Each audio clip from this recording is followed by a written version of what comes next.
There, this is SheBWheelin 18, here today to do a condensed version of how to be profitable by the loads that you choose. So, what I'm going to first start off saying is that what I look for on the load board before I accept a load will determine which loads I will select in order to run. And a lot of times you have drivers, owner operators who will pick loads by the rate. And to me, that's the fastest way to lose money. This is the exact order that I check off things before I accept the load. So, one, I want to know where the load is going. So important because of the fact that you should really be stacking your loads so that you continue to run. You don't get paid unless the wheels are moving. We all know that, right? So, you want to make sure that you look at where you're going.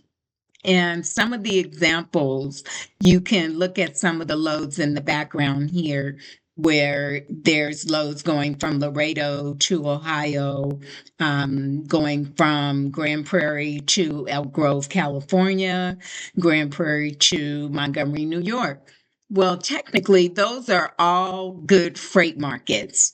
And the reason why they're good freight markets is because they move freight in and out. An example of one that's a little sketchy would be Florida.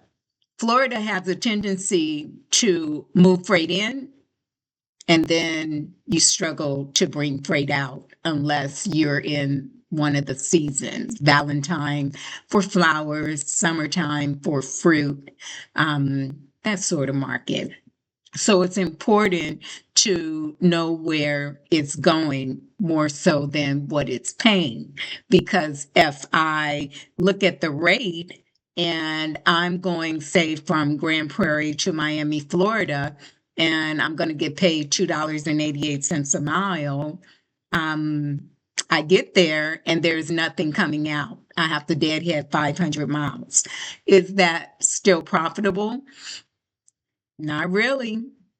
The second thing is your deadhead miles, piggybacking off of Florida. I go into Miami, $2.88, but I got a deadhead 800 miles back towards Atlanta area in order to pick up another load. So remember, most Raycon sheets from an agent is going to pay you the fuel surcharge to deliver their load. They're not going to pay you to deadhead out. They could care less, right? They got their stuff delivered. It's up to you to find your way home. So you have to understand that that excess fuel comes out of your line haul. So that's very important. And that's what I look at as the number two thing. Number three is pickup and delivery times. The advantage for a team, which is what I run, and I've run solo for like 3.5 years, and it is extremely important to understand your pickup and delivery times, right? Will this run straight through?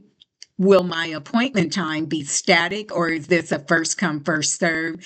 And is my appointment time set so that I can complete this delivery within my 14-hour shift?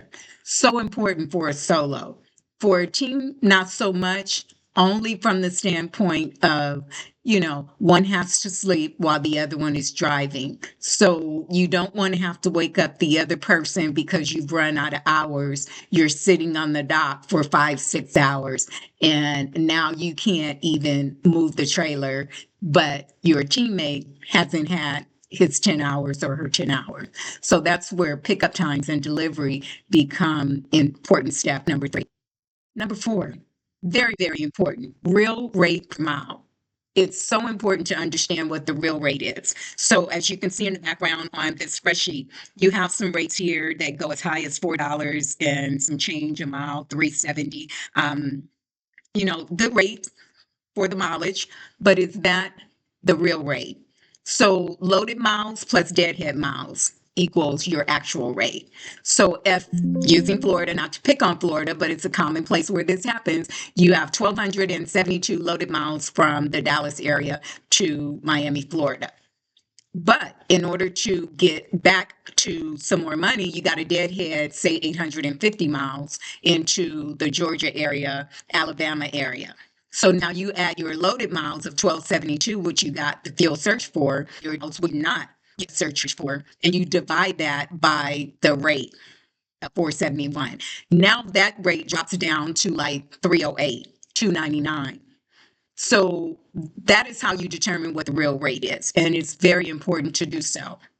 And then what loads come out of an area. It's important to stack your loads. Know what you're going to do next, right? Because the objective is to keep yourself moving. Know what markets are hot for return rates or return loads in areas that you want to run in.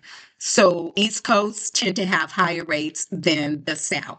So you may take a decent load out of the South, stack an East Coast load on top of it, and keep yourself moving. Very important to do that. Know what's coming out. And then red flags, insane loads. I've had, friends who have done this. They pick up a hot load from a shady agent. Hey, I got a load going into Miami, Arizona. First of all, Miami and Arizona don't go together. Red flag number one. But it's some rebar or some building material. It's 44,000 pounds, and we're going to pay you $3.10 a mile. And it's only, 1,182 miles. Sound really good. Person jump on it. They get there and they find out there's nothing by the way of freight coming out of Miami, Arizona. You just took a load from Grand Prairie, Garland into Miami. You load up, they put that rebar on you, and then now you got to bring it out through the mountains, up the hills and down the valleys. 44,000 pounds. And then a week later, your VG turbo sensor goes out. $5,000 to $9,000. I don't give these kind of loads a second look. 44,000 pounds, out of my league. Rebar, construction material, building material, I don't have that kind of truck. I don't think that should even be pulled on a van personally, but there have been some people who have done it, and then they have a uh-oh moment when the bill comes for the mechanic issues that they acquired. So if you're only looking at the dollar amount, you're probably pricing the wrong loads, right? And therefore you're picking the wrong loads. So this is how to make the load board work for you instead of against you, is to develop the habit of meticulously going through an exercise of determining what is the real rate of a load that you pick off the load board in order for you to be profitable. So I hope that helps. This is SheBWheelin 18. God bless.